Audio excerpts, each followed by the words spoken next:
Okay, my name's Alan Bishop. I try to keep the intro short. Been doing this for a long time. I wear a number of hats in Boulder County. I've been with the Boulder County Sheriff's Office for 17 years this year, and on the SWAT team, reserve, and then I'm also a reserve volunteer doing communications. We provide all the technology into the mobile command post. It's a big, long, giant van, and that's where all the good stuff happens. And we provide communications and some unique capabilities, which we're going to demonstrate today. The thing I always like to say is ham radio, well, the other part is I'm the chair of R1D3, Region 1, District 3, which is Boulder, Broomfield counties. I'm the EC, emergency coordinator there as well. And so one of the things that I personally and my organization has struggled with is we're becoming in a situation where technology is surpassing the practicality of ham radio. And I will qualify that statement. When we first started providing services to Boulder County through BCARES, Amateur Radio Emergency Services, we did things like analog TV, monitoring the CU football games at the stadium, deploy 4 cameras around. When students get a little wonky and don't behave themselves and they end up getting arrested, we videotape it. We've gotten a very nice plaque every year for saving CU about $13 million in the past 10 years in lawsuit. Parents will come in and go, "Why'd you arrest my son? We're going to sue you." Okay, sue us. The CU, and then CU calls us up, we bring the videotapes, and the parents slap their kid on the head and walk out and say, "No more lawsuit," because we proved the fact that their kid was an idiot. So we did that for quite a few years, and analog video, just now it's all HD TV, high definition, 4K, even going to 8K now. And we were using amateur radio frequencies. 23 centimeter, 70, and it wasn't a slow scan, but it wasn't high res. And so when digital came along, we started using things like this link that I have set up here. That's a Ubiquity commercial, encrypted. And so here's the message. If amateur radio is going to maintain its usefulness and the desire for agencies to use us, we have to start providing applications that go beyond the traditional old style stuff.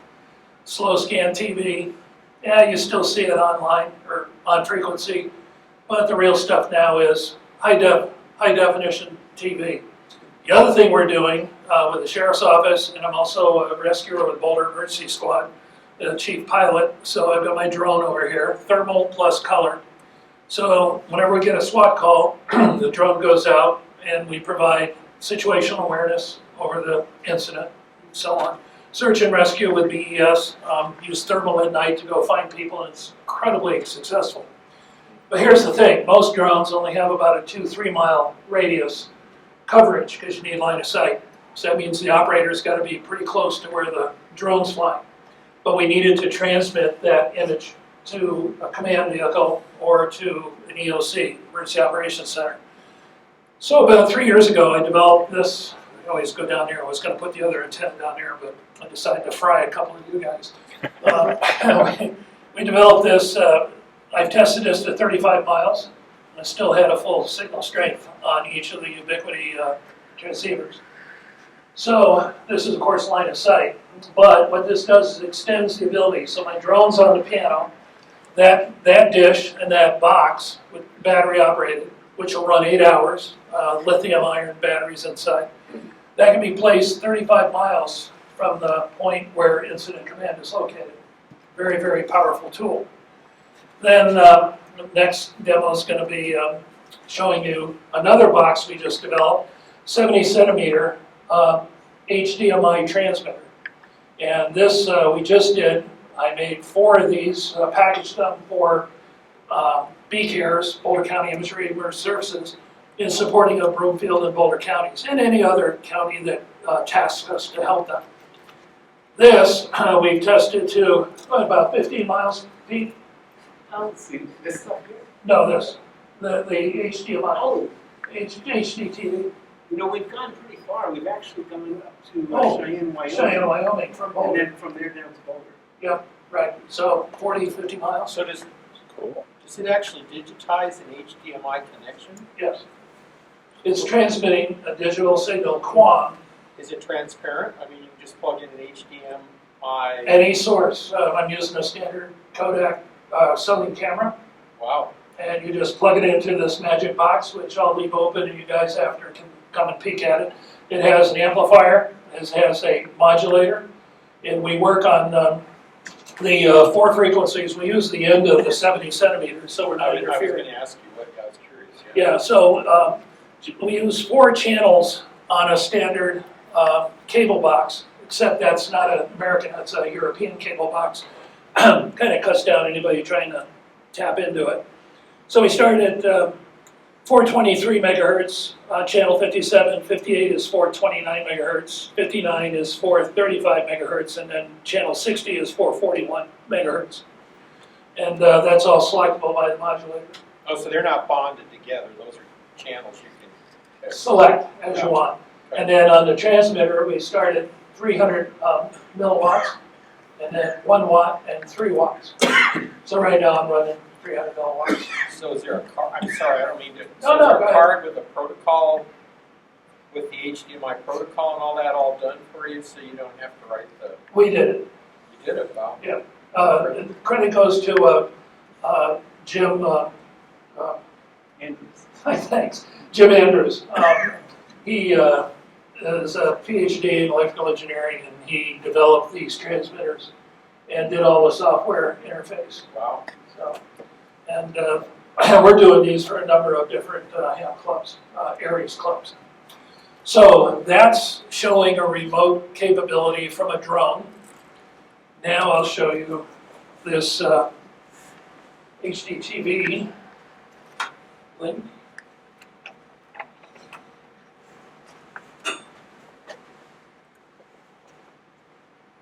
There we are. That's from this guy over here.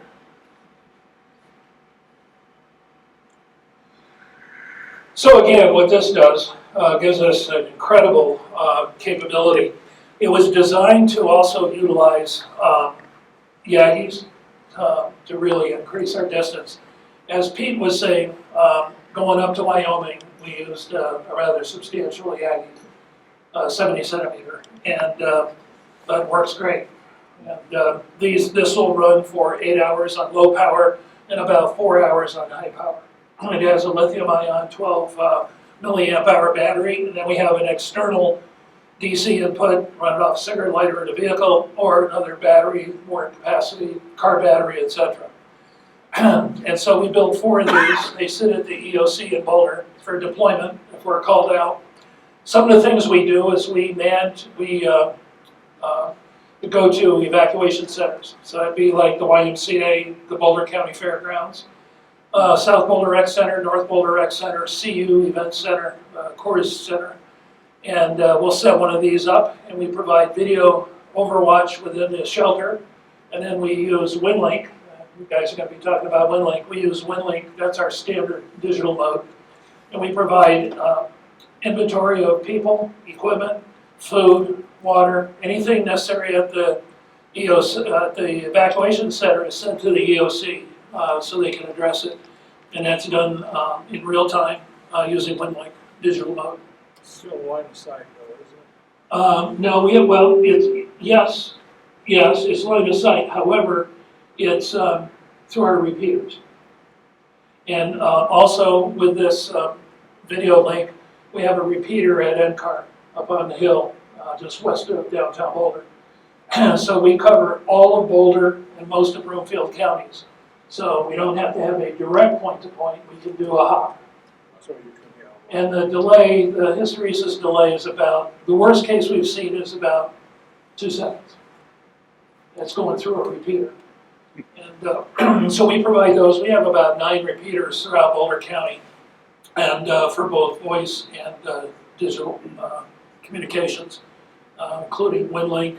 We have a bulletin board that we use, and then of course video. It's become the go-to technology for situational awareness. Any questions on what I've talked about so far? Sir? Yeah, you talked about the Ubiquity link, and those are on the ham bands? No. No, they're in the unlicensed commercial band, Okay, ISM. because of the encryption, you couldn't You do can't encryption encrypt. on ham You bands. can encode. And that's a thing that the FCC's kind of wiggled on and given okay. These receivers, as an example, are encoded. In domestic at NTSC, you got PAL for overseas. We use QAM, and that's an even tougher thing to crack. So we aren't encrypting, but we are encoding. Okay. And that kind of satisfies our law enforcement folks. You know, got news media tapping into everything these days. Well, they haven't done this, so.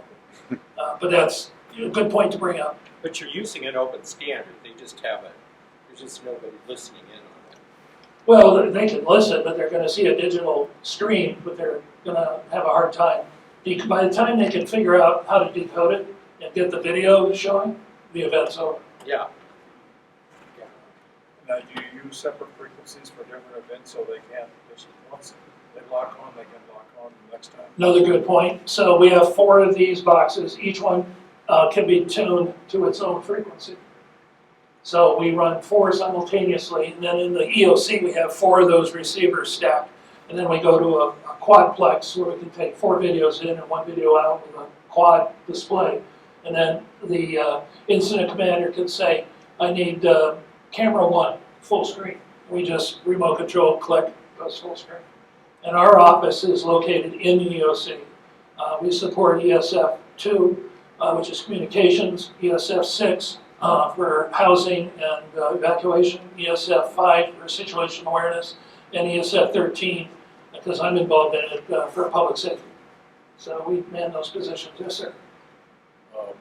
I used to be in broadcast, and I'm curious, are your agencies that you work with getting any flack from the news outlets because they can't get in and they're... Nope. I've had one, I was out on a call, a mission, and Channel 9 showed up and said, hey, can we get that feed? And I said, well, you can go talk to the public information officer. And he says, yes, I'll give you an HDMI feed. He wandered off and never came back. Don't let me know what his answer was. You know, we can provide the HDMI clear channel. Just in fact, on the back side of this box is an HDMI output. So if somebody tells us of authority, go ahead and give it to XYZ, give me a cable, plug it in. Okay, any other questions on this? We can come back to it at the end if you think of something later, but I'd like to have Pete, this is the real reason we came, was to show you voice over IP, VoIP. And do you want me to do the intro Yeah, of why don't you do the... why we're doing it? Yeah. Okay, so, get back up. And how many have seen the movie Power Up, Grid Down? I may have it backwards, could be Grid Down, Power Up, something like that. If you haven't seen it, I strongly suggest everybody in this room and anybody you know who values their security and, among other things, life, watch this movie. It's a documentary. It's on YouTube. Runs about an hour. Extremely well done. The people that have been interviewed in it, 4-star generals, Air Force 4-star, can't remember his name. This is not a conspiracy theory presentation. It's about the grid going down on a national or regional basis. I strongly recommend you do not watch it before you go to bed. I did, and I did not sleep that night, and I'm not exaggerating. The stuff that was presented, the factual information that was presented, the threats that were presented, and the weaknesses in our grid system technologically will make you really think about getting a generator or solar power or a lot of batteries. Yes, sir. What's the name of that? It's either grid down, power up, or it's power up, grid down. It is grid down, power up. Grid down, it's okay. With Dennis Quaid is the... Yes, Dennis Quaid's the narrator. It's on IMDb if somebody wants to look it up. highly recommended. So, having said that, one of the things that ARES, and again, Amateur Radio Emergency Services through ARRL, we've been having discussions for 2.5, almost 3 years now. This will be our third full year with ARRL and ARES in particular, and our local agencies. So I had a meeting now 3 weeks ago with the Director of Communications for Boulder County. This guy's in charge of all the radios, public safety, emergency, fire rescue, anything to do with wireless. So I had a meeting with him, and I said, I'll just give you his first name, Scott. I said, Scott, if the grid goes down hard, let's just say all of Colorado, forget the country. If Colorado were to go down, how long can our public safety agencies operate with their radios? And we're using 800 trunked in Boulder. City of Boulder uses 700 trunked, and then we use a variety of VHF, UHF frequencies, especially for mountain work. He looked at me and he goes, you want the truth? And I go, that helped. He goes, 72 hours. And yeah, everything's got a generator backup. The last big event we had at the EOC, they brought up the big generators. These are 100 kilowatt generators. One didn't start and the other one failed. And then all of our repeaters are generator backed up, supposed to be. And many of them have battery. But the batteries, when you're running transmitters, putting out a fair amount of power, the batteries don't last but several hours. So in 72 hours, among other things, grocery stores will be empty, and you won't be able to buy anything because there's no electricity. Whatever gas you have in your car, that's it. Gas stations, there's only one state in the country that has mandated generator backup for gas stations, and that's Florida. And that was due to get people out of hurricane's path when the emergency arises. And so, good luck. Gas stations will not be operable. That means we're in a deep poop pile in communications. You're not going to be able to call for help. There's no 911. That'll go down. There'll be no internet. So here's what we did. We got with RMHAM and Colorado Connection. RMHAM has a backbone that runs from New Mexico to Wyoming. And they just completed their lake east to west from Grand Junction out to the Nebraska-Kansas line. It's a 5.8 gigahertz backbone, sufficient to handle minimal video, but the real intent there is to establish communications, both voice and digital. So we met with them, and we said, look, we've got an application that we've developed. These unique dishes talk to the backbone, all the repeaters up and down the front range. And they're unique. They're very specific kinds and designed specifically for what we're using it for. And what Pete's going to demonstrate is we can connect into the backbone anywhere from New Mexico to Wyoming and run a digital telephone. Our intent is to put one phone in every EOC in the state. If looking around the table, I think everybody knows about the hotline that existed during the Cold War between Moscow and Washington, D.C., the red phone. And we're actually going to paint them red, and we're going to put one in each of the EOCs. So when all comm goes down, they can pick this up. We're using a freeware phone system, and it does voice, conferencing, email, voicemail, and text messaging all over the same single phone. And the entire package is less than $1,000, probably $800 is current cost. That's the dishes and the phone, the computer system, or Raspberry, right? Raspberry Pi. No, the server, that's an Intel. Oh, an Intel, okay. We're not using Raspberry? No, this is an Intel server. Oh, okay, my misunderstanding. So we can connect, and then it's every EOC will have its own phone number, 4-digit. So Boulder will be 0001, Longmont 0002, and then on down the front range. So when nothing's working, and even if the power goes out in the EOC, all of our stuff works off battery and or generators along the links. Yes, sir? As I remember from your presentation about 3 years ago, this is all microwave link Yes, yep, on amateur frequencies. yes. Yep. You want to do the demo? Sure. Hey, go ahead and introduce yourself and your background, which is pretty significant. Okay. Oh, get him a microphone here. Oh, here.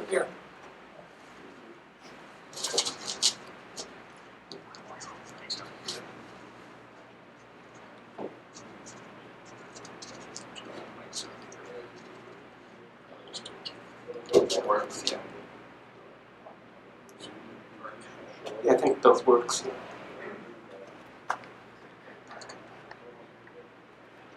Okay.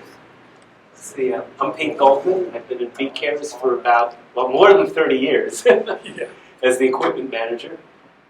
And I'm retired now, but when I was working at originally AT&T Bell Labs, then Lucent Technologies Bell Labs, and Avaya. So business communications equipment. So there is some similarity between this and some of the stuff that I did for work. What we've got set up here is a point-to-point microwave IP system. And the microwave part of it is made by Microtik, which is a Latvian company. So I'm a little bit concerned about things going on in the world. And that's the same system that they use, that Rocky Mountain ham uses along the Front Range. So the way this is set up, we've got each endpoint has one or more voice over IP telephones, and in this case a laptop to do email and the chat. The server that's on one end has a PBX, free PBX, and it has an email chat server called Zimbra. So that's what we're running on a small Intel server over here. Now the real goal, point-to-point isn't all that interesting. We have gone a good distance with it, at least 13 miles. The real goal is to go through the Rocky Mountain ham microwave backbone that's along the Front Range that Alan was talking about. And by doing that, we should be able to connect EOCs, emergency operations centers, that have that visibility to nodes on the network, and have telephones and laptops set up at each EOC. So that's the ultimate goal. And so the idea is in situations where for some reason the internet is gone, this can still provide communications, because they also use voice over IP. So if the internet is gone, their telephone system is gone as well. And most places now do use voice over IP, so that's very common. So we have a lot more vulnerability in a lot of ways than we used to with the traditional phone system. Let's see, maybe I can do a quick demo here. Let's see if it works. Need a volunteer? Yeah, actually, a volunteer maybe on the other end there. Yeah, who wants to answer the phone? Mark, you like to talk. Go for it. Which Mark? Any. All of the above. Okay, one's ringing. Okay, you can pick up the ringing one. And we can confirm. Hello? Hello, can you hear me? Yeah. Can you hear me now? Yeah. Have I reached the part of doom I'm speaking? Exactly. And we can do conferencing and various phone features like that. So in this case, we've got, on the server side, we've got one VoIP phone, and on the remote side, we've got two. Just to kind of demonstrate that you can do that, and those phones can talk to each other as well through the microwave network. So are these open source phones? I mean, are they? They are a commercial protocol. They're SIP. Gotcha. It's a SIP phone on each end. So session initiation protocol. So they are commercial phones. These were some used ones. You can get them quite easily from Amazon, and that's what I've done. The company who handles free PBXs these days is Sangoma. And so if you get the phones from them, you're pretty much guaranteed it's going to work for free with their system. And I say for free because even though it's free PBX, there are ways that they can charge you for features and for support of different systems, different telephones, different trunks.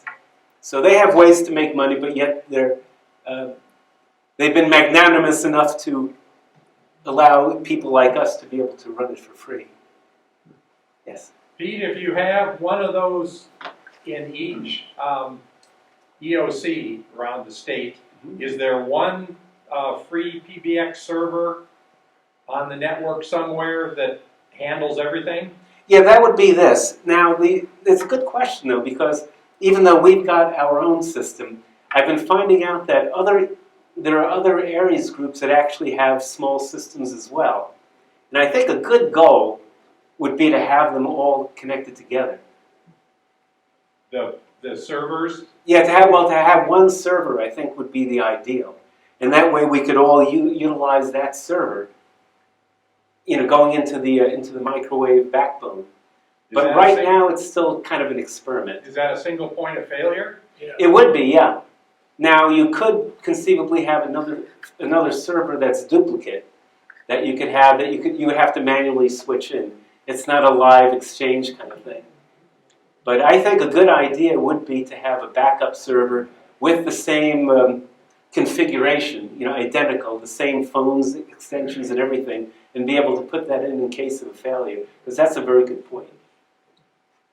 And the system will grow. The complexity of it will also increase by giving more redundancy. And we wouldn't want to have the main one, for now, the main one will be at the Boulder EOC, because we have real estate and antenna farm on the roof to support it to get to the backbone. I wouldn't put the backup in Longmont or in City of Boulder. Probably not even in Denver. I'd probably put it in Colorado Springs, somewhere physically away. I'm not a conspiracy person on EMP, but you don't want to take out everything with one EMP pulse, so kind of disperse the backup system. That's a good point. And there's no reason that we could not have them in different locations. Right, because they'll be talking to each other on the backbone. You just make one master and the other is just on a standby. The master goes out, contact it, and activate the other one. Mm-hmm.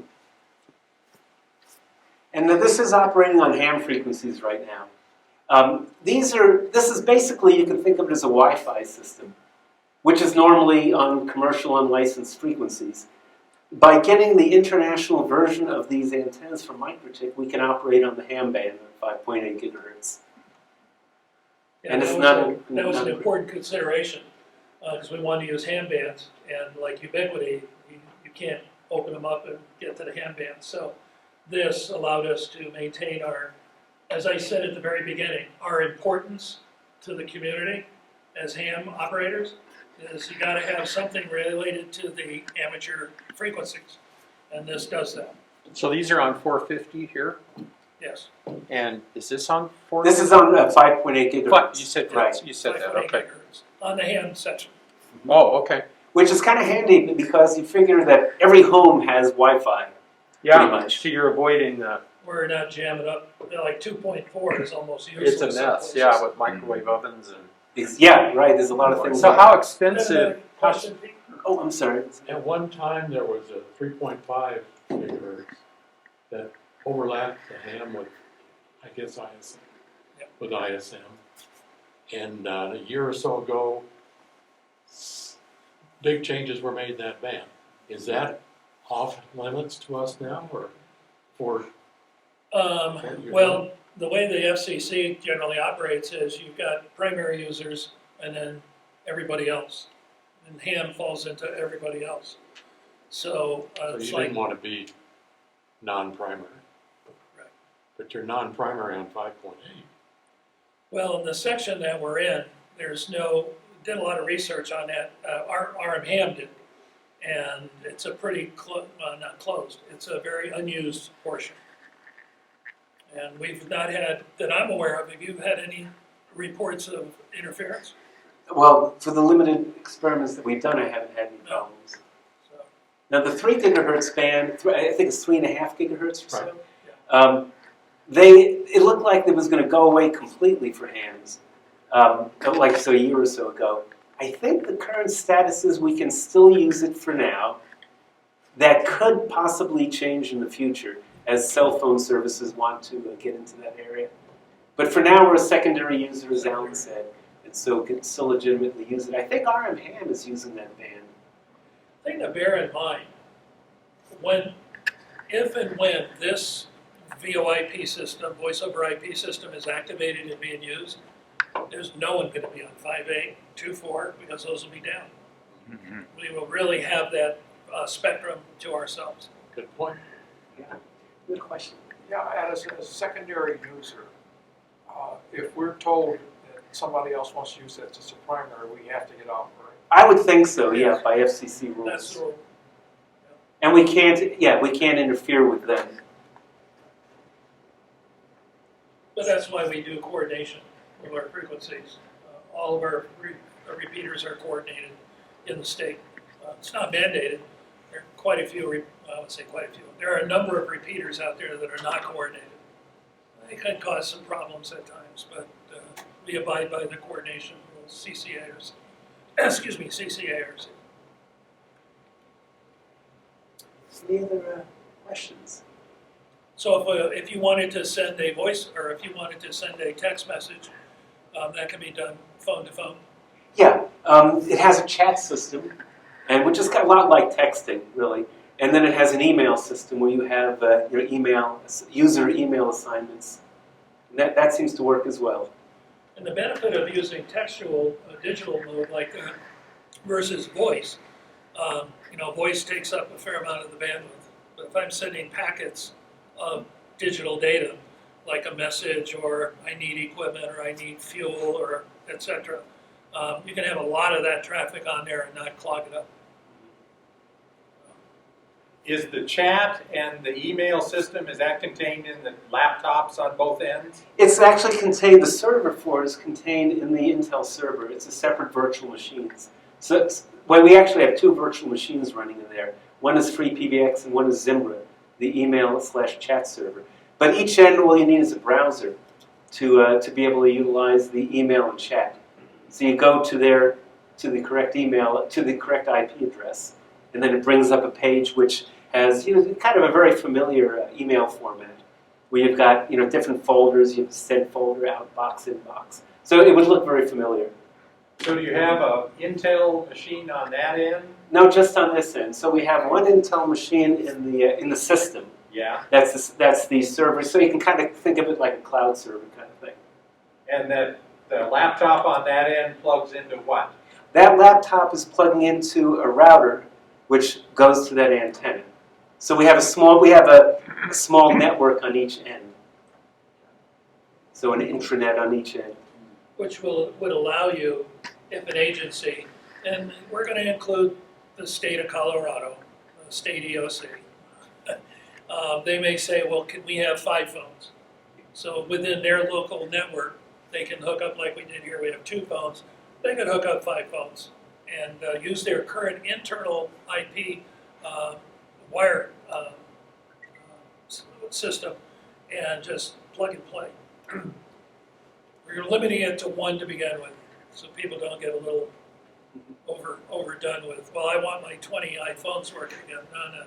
Not doing it. Yeah, and this is a pretty limited setup. And these orange boxes there with these switches and routers in it were really intended for demos, and or for field use potentially. But that's why it has such a small switch, which is why we only have a couple of VoIP phones on that end.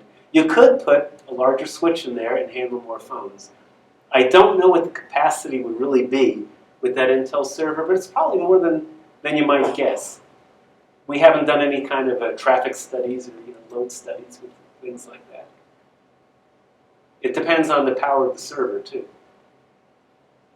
We've traveled around the Front Range to different counties, EOCs, and demonstrated this. And last one we went to was Gilpin County, and the emergency manager up there saw the demo, and he said, well, how much? And I said, well, between 500 and 1,000. He says, I'll write you a check for 1,000 right now. When can I get one? I said, well, you're going to need to talk to somebody. And he goes, well, yeah, but I'll talk to my friends in Clear Creek. I want to talk to them. They're up the creek. It didn't come out right. Anyway, you know what I mean. Our priority that we want to do is Boulder County, which is where this is going to go, Longmont EOC, City of Boulder EOC, and Denver EOC, and then branch out from there, Jeffco, all the counties throughout the state. And as long as they have visual access, line of sight access to the backbone. And that might be the challenge. Now, there's nothing saying that they can't add an antenna to their network for that. Right. I think they're sector antennas right now, so they have like a 120-degree view. So they're really aimed to the east. They're aimed to the Front Range. Right. But they could, with money, Rocky Mountain Ham could add other sites there, other nodes. Are these encrypted so nobody can get in on the conversation like packet radio or? It's not encrypted, as Alan was talking about, because legally we can't do that as hams. But I think it would be pretty difficult. Somebody would really have to know what they're doing and would really want to have to do it. Plus, these are fairly narrow bandwidth, beamwidth radio signals, so it would be very unlikely, I'd say, unless probably a foreign power would have the capability of doing that. But I don't think that would be common here. But that foreign power would have probably been the source of why we don't have a grid running. So their people aren't going to have the ability to be powered up and have their sniffing devices get into our network. And by the time they did, hopefully the mercy's over. Yeah, that's a good point. And it's the last point. I mean, okay, so they hack in. What are they going to learn? Oh, we need gas over at this evacuation center. We need food over here. Gas stations are shut down. That's all going to be public knowledge anyway. So it's not like we're communicating launch codes out to the Minuteman sites. Right. Yes, it's kind of typical ham radio emergency kind of communications. I see one of the big problems could be with documentation and having personnel knowledge. So hopefully you have a training and documentation group, because if somebody hits you on the way home today, who knows about this system? Well documented. That's a very good question, yeah. I do have documentation I'm starting to put together. And in fact, I need it because it's not that frequent that we're setting it up. And so I figure it's useful for me, which means it's useful for other people too. And I've got electronic versions that I've been printing out instructions and putting it in different sections of this. So it's actually pretty well documented. But you're right, we do eventually need other people who really understand it as well. Originally, we had one person, that was Ron Schwartz. He's the one who actually started this project. He left the area to move up to the Seattle area, and I was asked to pick it up, and that's what I did. And it was a pretty steep learning curve. There's a lot to get into there, and he wasn't very accessible in terms of questions. So that really emphasized that the documentation is an important thing. But to your point, is look at the voice over IP video as a specialist talent that you have today. You have specialists that do WinLink, specialists that do HF, specialists that do VHF, UHF, repeaters. I assume not everybody in your group, although you're TechNet, so maybe I'm stretching this, but I'll use our group, BCARES. Not everybody can go up and repair the repeaters. So we have specialists that do that, and it's more than one person. And it's well documented. So if we lose our 7.6 repeater in Boulder, either Pete or Mike or Jim or Dave can go, and those are our members, can go and fix it. So another question is the transmitters. Since Jim Andrews' shop got burned out in the fire, and so his daughter's house also, how do you get transmitters? He's in Hawaii He's, every year. good so question. How do you get stuff? Just to repeat it, Jim Andrews is our go-to technical guy on these transmitters and integrating everything, the modulators, etc., doing the repeater up at NCAR and so on. His house is just about done, but he's in a temporary, he bought a house out in Anthem. Right. And he was up and running within 3 months. All his equipment was replaced through insurance, all of his test equipment, and he has a plethora of now he's got the latest and greatest, because the stuff he had was, similar to what we have for giveaway over there. Now he's fully up and running. He's building transmitters to order. Yeah. I might just add a little bit to that. So the modulators are actually made by a Taiwanese company called HiDes. And they've given us wonderful support. A guy named Calvin out there is just great. I think they must be hams there, because some of their models are actually ham radio oriented. You can get ones that are specifically for ham bands. The amplifiers is what Jim builds with his little company, KH6HTV TV, I believe is what he calls it. So he builds the amplifiers, kind of a variety of amplifiers, preamps. Typically what we use for the transmitters, the modulators, are high des. The receivers, some of them are high des, some of them are just ones that he finds on Amazon from Chinese companies that we don't really know who they are. GT Media, things like that. Yeah, I'm using a GT Media. It's $50. Yeah, they're cheap. It's the desktop, just like you'd have on a cable system or a satellite system, and except it's working on a different program. So throughout Europe, the standard for digital TV in Europe is this DBV-T for terrestrial and DVB-S for satellite. And that's the T is what we're using for the protocol. It happens to be very good in terms of multipath and things like that. So Jim did a lot of studies a number of years ago of different digital systems, including the American ATSC system. He concluded that the DVB-T is really useful because you can get the equipment at reasonable ham prices. ATSC, to get a transmitter or a modulator for ATSC would cost you thousands. It's not really, really available, for hams. DVB-T is very amenable to our type of uses. And the -T was chosen because of its ability to be good with multipath. And with mountains here, that's pretty important. So is there more volume of the DVB-T that drove down the price, or is it a simpler protocol, or It's a lot of volume.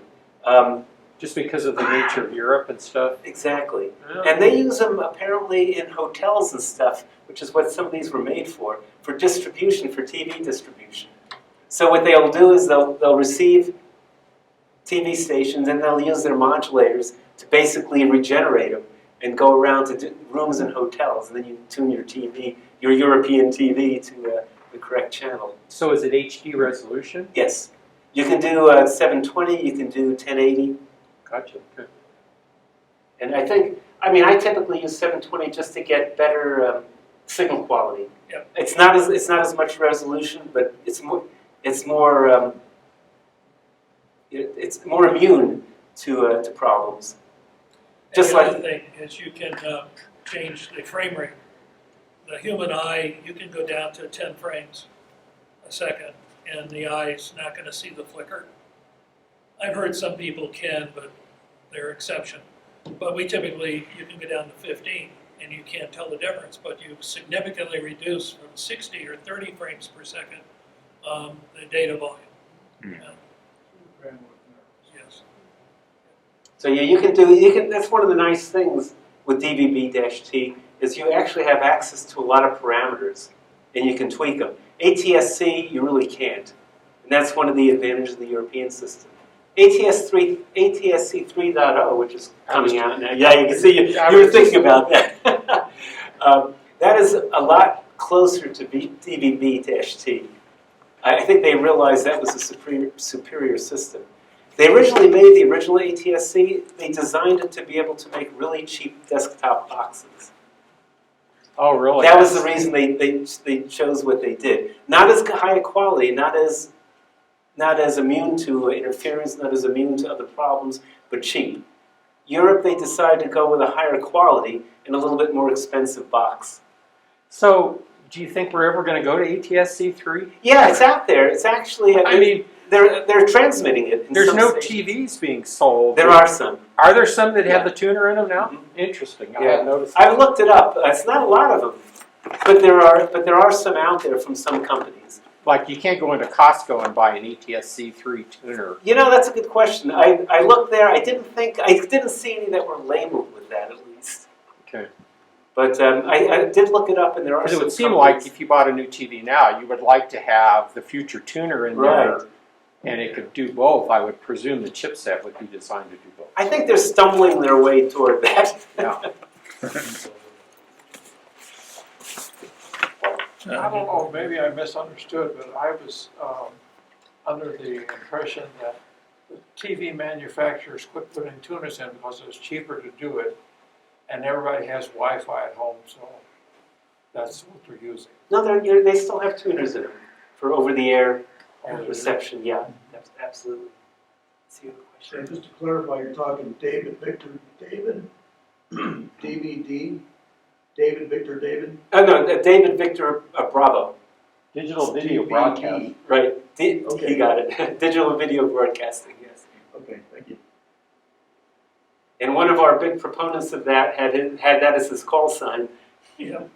But he moved out of the area down to Dallas, I think, to Dallas. After his house was lost in the fire. Yeah, Yeah, we had a lot of members that were affected yeah, by a lot that. of hand guys lost their homes. But luckily, Jim is back Yeah, full strength. and he's gonna go back to his house and put a tower up and get back on the air again. Let's see any other questions. If not, I'll- So if anybody wants to come and see what this stuff looks like, the packaging and stuff, that's sort of my claim to fame, is how we package this stuff into these nice cases, and they're ruggedized, they're battery operated, can take external power and so on. And they're really cool. We have an ATV net on Thursdays at 3 o'clock in the afternoon. So we got quite a few people on it. It's nice. Yeah. And plus, it gets streamed over the internet as well, and goes to a server in Great Britain, Yeah. where people from all over the world are looking at it. Yeah, we can see the number of people watching, and it goes from 10, 20 to 100 plus. And we also did it during the big fire, Marshall Fire. Marshall Fire. There were 1,000 plus people, and the White House was watching our video. So do you guys have a website? Do you have a website? Yes, I mean, for which thing? Well, for like For the your, repeater, Well, for the so server? like, for example, you sit on Thursdays at 3 o'clock, you have your ATV meeting, and it gets streamed on the internet. I mean, is there like an information website that? I would go to Jim's website, KHTV, KH6HTV. 6HTV. He has his products listed on there. Now, as far as seeing the video goes, the British Amateur Television Club (BATC) Yeah. is the organization we're using in Great Britain for the for basically viewing from the world can view our nets. Yeah, put the www,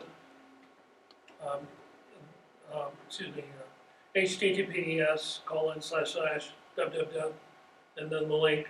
BATC, I think is it BATC. .uk.org or .org.uk? Yeah, It's one of the. But if you were to Google BATC or British Amateur Television Club, it'll give you the link. And then then there's a slash at the end, Boulder. I think it's Boulder. well, what you do is you go into their website, then you go to Streamer, Streamers, that. and then you get a couple of call signs on there. Call signs, yeah, probably Jim's. Well, no, actually, it's not. It's Don Nelson, N0YE. He's doing it. He's doing it, and Bill Everly, AB0MY, are the two people who typically stream it. Yeah. And so you can get that off of the you can go to that on the BATC website, but go to Streamer and then one of those two call signs. So do you have an overview document of kind of like the network and how everything is? For the TV? Like all the various pieces that you guys Jim, have talked about. on his website, he has several documents that explain the QAM, the standards and the interfaces. Of course, his products too, because that's what he does. But it has an explanation of how it all works. Yeah. And it's a good read. He's got a lot of memos on there, a lot of technical memos. Oh, and he puts out a newsletter Yes, that's very important. In fact, that I'm sure there's a link on his website to to the newsletter. Yeah. He puts out a very good newsletter very frequently. And that goes all over the Who is world. that? Jim Andrews? Jim Andrews. What's the cost for this? Back 15 years ago, how many people were on the old, Analog TV? TV stuff that Boulder, was working with besides me 15 years, okay. That was analog stuff. Yeah, Yeah. right, but apparently I'm the only one here because I didn't work for that. But what is the cost now? It was relatively inexpensive then. So the receivers are $50. That's that box over here on the stand. That's the receiver. And you have 4 channels, 57, 58, 59, 60. That's pre-programmed, but you can go, I was looking for my remote control, and I think I left it in the truck. You can go in and you can set the frequencies, whatever you want. But anyway, $50 for the receiver. And then the transmitters, running about $700. And I mean, they're expensive, but given what they do. And then, so a complete box like this is going to run you about $1,000 complete. That's with a 12 amp hour battery, lithium iron, so it doesn't burn up. And then a monitor for your voltage, wattage, amperage is built into it that I did. The modulator you get from Jim, I think it's 100 and something. Hey Pete, what's you charge for the modulator? Well, the modulator you get from High Desk, and I thought it was a few $100s, and I think the amplifier is on that order too. Oh, the amplifier? Yeah, Oh, that's right. It was $700 for all the electronics. yeah, that sounds right actually, yeah. And then to put it in a case and put in the switches and stuff, running about $900 to $1,000. And then whatever camera you want, or drone, or Wi-Fi. If it has an HDMI output, that's what you need. You got to feed it with HDMI. What do they use for a charger? The batteries come with a charger because it's lithium. It's a 15-volt charger. Yeah. They're pretty inexpensive actually. Yeah, they're like $45, $50. I think even less than that. Oh, I think they're about I paid 20-ish or too so. much, man. Now the batteries are expensive. The chargers, it's kind of like giving away the shaver and charging for the HRO blade. sells the batteries. I can't pronounce the name, but it's Bioenno? Bioenno, yeah. There you go. They're a popular ham radio battery. Yeah.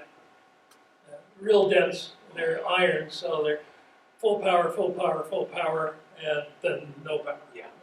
Versus lithium ion that go off slow. We use the ion ones for drones because we don't want the drone flying. Whoop, you're out of power and lose the drone. So it gives you a warning. You got 10% left. Better land. See, there was a question back there.